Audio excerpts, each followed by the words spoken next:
Turban Cowboy is the kind of episode that makes you wonder if the writer's room had a collective stroke. Peter goes skydiving, nearly dies, and somehow this leads to him converting to Islam after befriending a guy named Mahmoud in the hospital. Classic Peter, right? Except instead of the usual buffoonery, he accidentally joins a terrorist sleeper cell planning to blow up a bridge in Quahog. The whole thing feels like someone pitched, what if Peter became Muslim? And instead of exploring that in any meaningful way, they just sprinted directly into every offensive stereotype imaginable. It's like they saw the potential for cultural commentary and said, nah, let's just make terrorism jokes instead. And then, because this episode needed to age even worse, they threw in a Boston Marathon bombing joke that aired literally 1 month before the actual attack happened. The timing was so catastrophically bad, it's almost impressive. The episode got hammered for being Islamophobic, and rightfully so, because it took what could have been an interesting story about Peter learning about different cultures and turned it into lazy, mean-spirited garbage. The worst part is, you can see the missed opportunity. Peter converting to a new religion could have been hilarious if they'd actually committed to it without immediately pivoting to scary brown people want to blow things up. Instead, we got an episode that's aged like milk sitting in the sun for 3 weeks. Quagmire's dad might be the single most uncomfortable 22 minutes the show has ever produced, and that's saying something for a series that once showed a beached whale getting eviscerated. Glenn's parent comes out as Ida, a trans woman, and the episode proceeds to treat her like a punchline for the entire runtime. Every single character misgenders her, mocks her to her face, and acts like her transition is the most disgusting thing they've ever witnessed. Brian sleeps with her post-surgery, finds out she's trans, and immediately vomits for what feels like an eternity. It's not edgy, it's not boundary-pushing comedy, it's just cruel. The reaction from everyone is so wildly overblown it makes you uncomfortable watching it. These are supposed to be adults, and they're acting like they just witnessed a crime against humanity because someone transitioned. The whole episode punches down at a marginalized community so hard it might as well have been wearing brass knuckles. What makes it even worse is that Ida appears in later episodes and gets treated way better, which just highlights how unnecessarily vicious her introduction was. The show basically admitted they screwed up by treating her like a human being in subsequent appearances, but you can't unring that bell. Once you've spent an entire episode using someone's identity as a joke, the damage is done. Fresh Air takes Uncomfortable and drives it off a cliff into a canyon filled with what were they thinking? Carter Pewterschmidt leaves his fortune to Chris instead of Peter, which is already setting up for disaster. Peter's response? Try to marry his own son to get the inheritance. Let that sink in for a second. The episode is packed with jokes about their fake relationship that land with the comedic grace of a plane crash. You can practically hear the audience going ooh and yikes instead of laughing.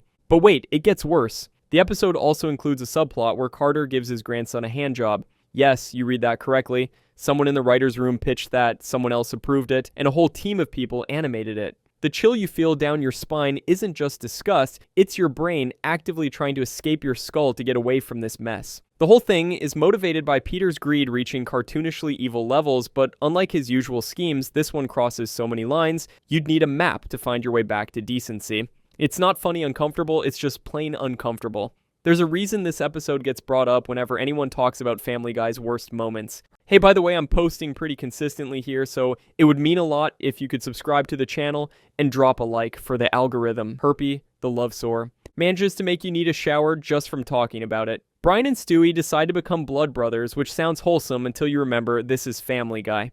Brian conveniently forgets to mention he has herpes before they do their little ceremony, and boom, now Stewie has herpes too. An infant has herpes because his adult dog friend didn't think it was important to mention. Stewie tries to get revenge, fails miserably, and then they just reconcile. Brian's excuse? He was embarrassed. That's it, he gave a baby a lifelong STD, and his defense is that he felt awkward bringing it up. And Stewie just accepts this. He forgives Brian and resigns himself to having herpes for the rest of his life like it's no big deal. No consequences, no real fallout, just, welp, guess I have herpes now. Thanks, Brian. The whole premise is so fundamentally gross that you can't even appreciate whatever jokes they were trying to make. The episode wants you to find the situation funny, but all it does is make you question why anyone thought baby herpes was comedic gold. It's like they were playing Mad Libs with terrible ideas and landed on infant plus STD and said, perfect, let's make that. Some concepts should stay in the brainstorming phase, and this was definitely one of them. Stewie is Unsenti takes Stewie's obsession with Brian and cranks it past 11 straight into please make it stop territory. Using some vague scientific nonsense, Stewie gets himself pregnant with Brian's baby. Not metaphorically pregnant, actually pregnant, with Brian's biological offspring. The visual of pregnant Stewie is somehow the least disturbing part. When he gives birth to their babies, they're these horrifying dog-baby hybrids that look like something out of a fever dream. The show treats it like a wacky science experiment gone wrong, but really, it's just an excuse to make you as uncomfortable as humanly possible. And the resolution, they just drop the abominations off at an animal shelter and everything goes back to normal. Problem solved. Except nothing is normal anymore, is it? You can't just unsee pregnant Stewie and his nightmare babies. You can wash your eyes all you want, but those images are burned into your brain forever. The whole episode feels like it exists purely to test how far they could push the envelope before it tears completely. Spoiler alert, they tore it. They shredded it into confetti. This is what happens when what-if questions go too far without anyone asking the follow-up question of, but should we? Peter Assman tries to tackle workplace sexual harassment of men and fumbles it so badly you'd think they'd never heard of the concept before. Peter's boss Angela starts sexually harassing him, and the show does briefly touch on the double standard of how male victims aren't taken seriously. Points for trying, I guess. But then they immediately erase any meaningful commentary by completely absolving Angela of all wrongdoing. The episode ends with Peter being essentially guilted into sleeping with her to prevent her from taking her own life. He becomes intimate with his harasser to stop her from self-harm. Let that breathe for a second. There's no justice, no consequences, just Peter getting pressured into a situation he clearly doesn't want to be in while the show treats it like a resolution. Sure, it's realistic that powerful people often face no repercussions for their actions, but realistic doesn't mean satisfying or appropriate for a comedy. The whole thing leaves you feeling gross and wondering what the point was. If you're going to tackle a serious topic like workplace harassment, you need to commit to it properly, or don't do it at all. This half-hearted attempt that ends with the victim capitulating to his abuser isn't commentary, it's just bleak. The audience walked away feeling uncomfortable, and not in the intentional, thought-provoking way the writers probably hoped for. Brian Griffin's House of Pain is a mess from start to finish and not the fun kind of mess. The B story involves Chris and Meg accidentally pushing Stewie down the stairs and giving him a massive head wound. Normal sibling stuff, right? Except instead of taking him to the hospital like rational humans, they covered up for weeks. When Peter finally discovers what happened, he reveals this is apparently a regular occurrence in the Griffin household and helps them pin the blame on Lois. Because nothing says quality family entertainment like normalized child endangerment and scapegoating the mom. The whole subplot is as bad as it sounds, and that's before you even get to the A story. The main plot about Brian's sitcom is equally disappointing, but it's hard to focus on that when the family is casually covering up repeated injuries to their infant son. The episode wants you to laugh at the absurdity, but mostly it just makes you wonder if CPS exists in Quahog. The casual nature of how they treat Stewie's injuries is supposed to be part of the joke, but it crosses the line from dark humor into just being uncomfortable. There's a difference between satirizing bad parenting and showing straight-up neglect, and this episode doesn't seem to understand where that line is. Brian's a bad father, lives up to its title, but not in any entertaining way. Brian reunites with his estranged son Dylan, and instead of any genuine character development, we get forced cringe for 22 minutes. The whole setup feels contrived, like they needed Brian to have daddy issues, but couldn't be bothered to make it compelling. Brian literally uses Stewie to apologize on his behalf when Dylan asks for space. He can't even take responsibility for being an absent father without outsourcing it to a baby. And this comes after Brian exploited his son to further his writing career, because of course it does. Brian being selfish isn't new, but this episode cranks it to levels that make you actively dislike him. The B story trades Peter's usual wacky antics for the guys arguing, betraying each other, and shooting each other in the face. It's like they forgot what makes Family Guy work and replaced it with interpersonal drama that nobody asks for. We watch this show for stupidity and cutaway gags, not realistic relationship conflicts. The reconciliation between Brian and Dylan feels unearned because the journey to get there is so painful. By the time they make up, you're just relieved the episode is over, rather than invested in their relationship. This episode really understands how real families work, by which I mean it absolutely doesn't and shouldn't be used as a guide for anything resembling human interaction. Quagmire's mom tries to give consequences to Quagmire's creepy behavior and then immediately chickens out. He gets caught with a teenager. Finally, someone's gonna face justice for their actions. Just kidding. His mom shows up and explains that he's only like this because she was promiscuous when he was a kid. That's the defense. My mom slept around, so now I'm a predator. The The episode genuinely presents this as a reasonable explanation for his behavior. It's not even close to an airtight defense, but the show acts like it suddenly makes everything okay. You can feel the writers grasping at straws, trying to justify why their beloved character does awful things. Right when Quagmire is about to actually face punishment, the judge does a complete 180 and rescinds the sentence. Why? Because of inappropriate relations between Quagmire and his mother. To summarize, Quagmire commits a horrible crime, gets 2 separate excuses thrown at him, and walks away scot-free. Even Peter points out how ridiculous this is, and when the dumbest character in the show is your voice of reason, you know something's gone wrong. The audience sits there watching justice get repeatedly dodged through increasingly absurd loopholes, and it stops being funny real quick. Some characters are lovable despite their flaws, and some characters just need to face consequences. Quagmire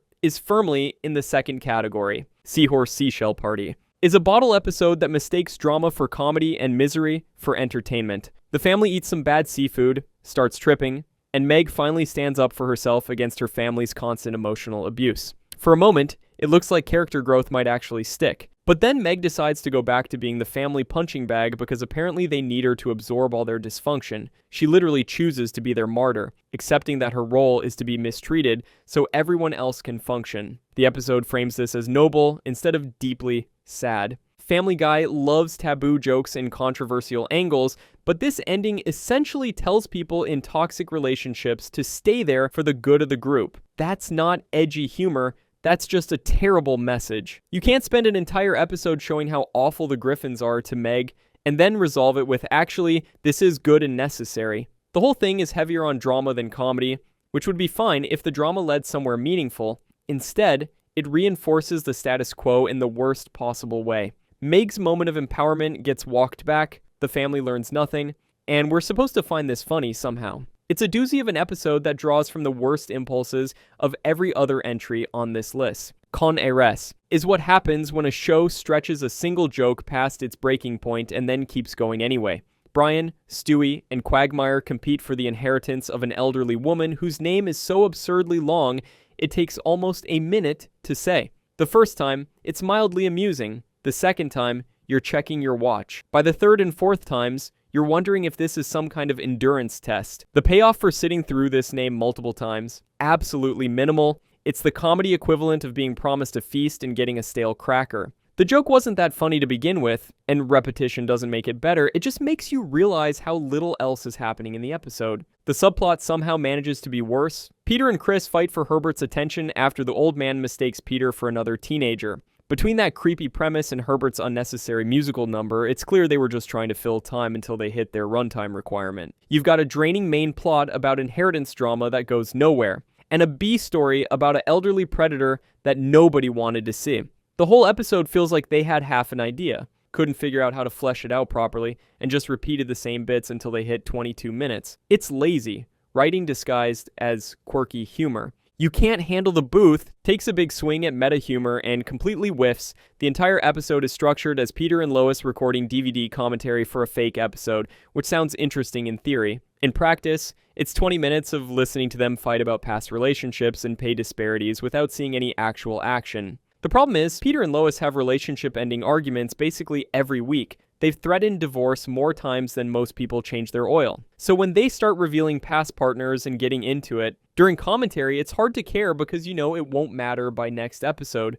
Not being able to see what's happening in the episode they're commenting on kills the momentum. The format is interesting for maybe 5 minutes before you realize you're just listening to an argument with no visual payoff. It's like they forgot that Family Guy is primarily a visual medium. Then they bring in the actual voice actors to talk to the characters, which could have been clever, but just feels like a lazy way to resolve the fight they've been building up. The resolution is completely unearned because we didn't actually experience any of the emotional journey, we just heard them describe it. The whole thing is a case study in how to make an interesting concept fall completely flat through poor execution. Meta jokes can work great, but you can't base an entire episode on one without having the substance to back it up. Peter Problems manages to insult stay-at-home dads while also giving us one of the most infamous and brutal scenes in the show's history. Peter gets promoted to forklift operator, immediately abuses his new power by driving it around town, and gets fired. Tale as old as time. When Lois becomes the breadwinner, Peter becomes impotent and transforms into a caricature of a house husband overnight.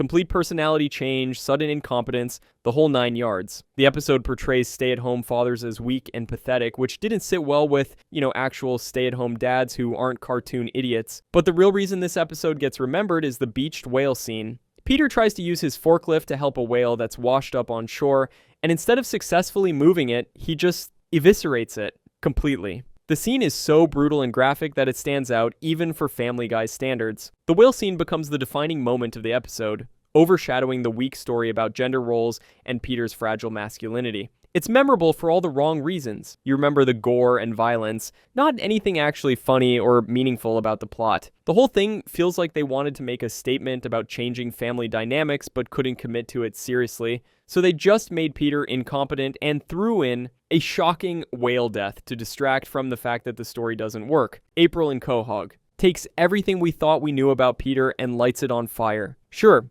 Peter's always been mean. He mistreats his kids, makes fun of Lois, treats his friends like garbage, destroys Quahog on a weekly basis. But underneath all that, you always got the sense he loved his family and would protect them if it really mattered. This episode shatters that illusion by having Peter flat out admit he hates spending time with his children. Not in a joking way, not in a dad needs his space way, just straight up hates being around them. The idiot with a heart of gold suddenly doesn't have the heart anymore, just the idiot part. And how does he fix this monumental confession that he despises his own kids? By buying them an Xbox. Problem solved. They immediately forgive him because material possessions can definitely substitute for genuine parental affection. That's healthy family dynamics right there. Oh, and they bring back Surfin' Bird again. Because nothing says comedy like repeating a joke that was already run into the ground years ago. It's like they knew the episode was weak and thought, maybe if we reference that thing people liked once, they'll forget how bad this is. The whole thing is just depressing. Peter's been flanderized into being purely awful with no redeeming qualities, and the show expects us to laugh about it.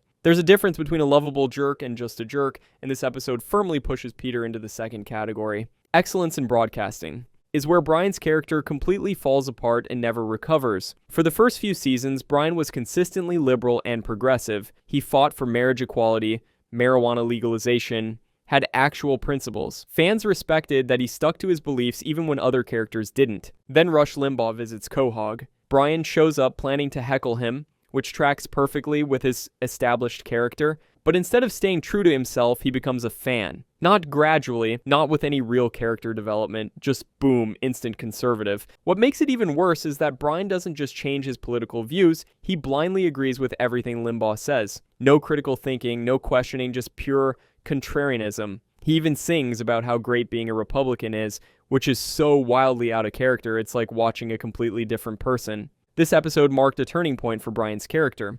After this, he became defined by being a contrarian who takes opposing viewpoints just to be difficult. All the consistency and principles that made him interesting got thrown out the window for one episode's worth of political jokes. The worst part is, they never walked it back. Brian just stayed this way, a smug, hypocritical contrarian who changes his beliefs on a whim. The character they'd built up over multiple seasons got permanently altered because they wanted to make jokes about Rush Limbaugh. That's a terrible trade. Trump guy. Tried to capitalize on Trump's presidency for comedy, and ended up creating something that aged poorly before it even finished airing. Peter somehow gets a job in Trump's cabinet, the family moves to Washington, D.C., and things immediately go off the rails. The episode decides to make jokes about Trump's sexual assault allegations by having him assault Meg. There's using controversial figures for comedy, and then there's making light of real allegations of sexual violence. They cross that line without seeming to realize how tasteless it was. Peter fights Trump in what's basically just another chicken fight, but in DC. The problem is, there's nothing distinguishing it from any other extended fight scene the show's done. It's the same formula in a different location,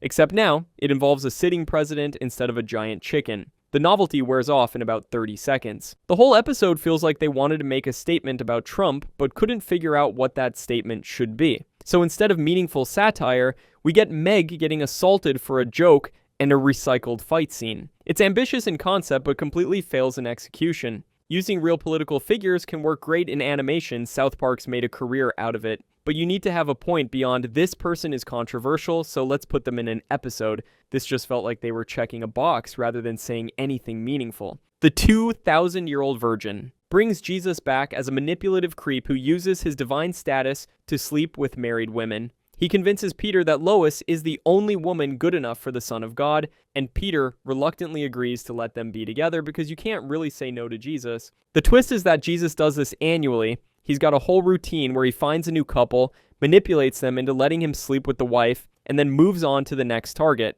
When he gets called out, he just claims it was a test of faith, divine gaslighting at its finest. The episode wants to be edgy by depicting Jesus as a predator, but mostly it just feels like they were trying to provoke controversy without having anything meaningful to say about religion. Offensive for the sake of being offensive isn't the same as clever satire. The ending is rushed and unsatisfying. The whole conflict just fizzles out instead of reaching any real resolution. There are some funny moments scattered throughout, but the religious controversy overshadows everything else. People stopped talking about the jokes and focused entirely on whether the show crossed a line. The first Jesus episode was already risky enough. Bringing him back as a serial manipulator who uses his divine authority to prey on married women wasn't edgy comedy, it was just unnecessarily inflammatory. You can make jokes about religious figures without turning them into villains. Cutaway Land. An entire episode set in a world made of Family Guy's iconic cutaway gags. That's literally the show's signature style. You'd think it would be nostalgic, hilarious, a celebration of everything that makes the series work, and instead it's a plotless mess where the Griffins just bounce from cutaway to cutaway with no logic or structure. Some classic jokes get referenced, but nostalgia can't carry an entire episode when there's nothing else holding it together. It's like they had a concept and no idea what to actually do with it. The family just wanders through different cutaway scenarios without any real goal or conflict driving the story forward. It feels aimless, like watching a clip show, except the clips are all recreated specifically for this episode, which somehow makes it worse than just showing actual clips. And the kicker? It was all a dream. They pulled out the "it was all a dream" ending, which was already one of the most hated TV tropes back when this aired. After sitting through 20 minutes of aimless cutaway jumping, the resolution is none of it mattered. Peter just fell asleep. The episode is proof that you can have too much of a good thing. Cutaways work because they're brief interruptions that add humor to an actual story. When the cutaway is the story, it loses all impact. It's like eating nothing but frosting. Yeah, it's sweet, but eventually you need actual cake. Vestigial Peter gives Peter a vestigial twin named Chip growing out of his neck, and Chip immediately becomes one of the most annoying characters the show has ever produced. His constant positivity, grating high-pitched voice, and one-note personality make you understand why Peter wants him gone within minutes of meeting him. Peter tries to have Chip surgically removed, but the rest of the family insists he stays. Then Chip proceeds to take over as head of the household, and you're forced to watch this irritating character become the focus of the episode. It's like they designed him specifically to be as obnoxious as possible, and then wondered why viewers hated him. The concept has potential. Exploring what happens when someone better at being you shows up could be interesting. But Chip's characterization is so grating that any interesting ideas get drowned out by his squeaky voice and relentless cheerfulness. You spend the whole episode wanting him to leave, which makes it hard to care about whatever point they're trying to make. The plot is predictable from the start. You know Chip's going to take over. You know Peter's going to want him back eventually. You know everything will reset to normal by the end. The lack of surprise makes Chip's annoying traits even more unbearable because you're just waiting for the inevitable conclusion. If the plot was stronger, maybe Chip's characterization wouldn't be so irritating. But when both the character and the story are weak, they just make each other worse. It's a perfect storm of annoying that makes you appreciate episodes where Peter's the most insufferable person on screen. Screams of silence. The story of Brenda Q decides that Family Guy, the show with an evil genius baby and a talking dog, needs to tackle domestic abuse. Not with dark comedy or satirical commentary, but with a straight-faced, serious episode that completely misunderstands how to handle the subject matter. The episode includes a scene where Quagmire's sister Brenda is being abused by her husband, and everyone in the neighborhood can hear it happening. They play it out in excruciating graphic detail that makes you wince and wonder why this exists in a comedy show. There's treating dark subjects with humor, and then there's just showing abuse for shock value. While the episode ends positively for Brenda, the resolution is that the best way to deal with abuse is revenge and murder. That's the takeaway. Not get help, not leave safely, but kill your abuser. Classic comedy, right? Nothing says laughs like teaching people that homicide is an appropriate response to domestic violence. The tonal whiplash is insane. You've got a show that regularly features Peter fighting a giant chicken for 10 minutes trying to deliver serious commentary on a heavy topic, and it just doesn't work. The show doesn't have the tools or the credibility to handle this subject with the gravity it requires. This episode sits at number 1 because it represents everything wrong with Family Guy trying to be serious. The show works best when it's stupid and irreverent, when it tries to tackle real issues with real consequences. It fumbles so badly you almost wish they'd stuck to fart jokes and cutaways. Some topics need the right platform, and Family Guy ain't it. If you enjoyed this video, I'm going to be posting a lot here, so please subscribe, and thanks for watching.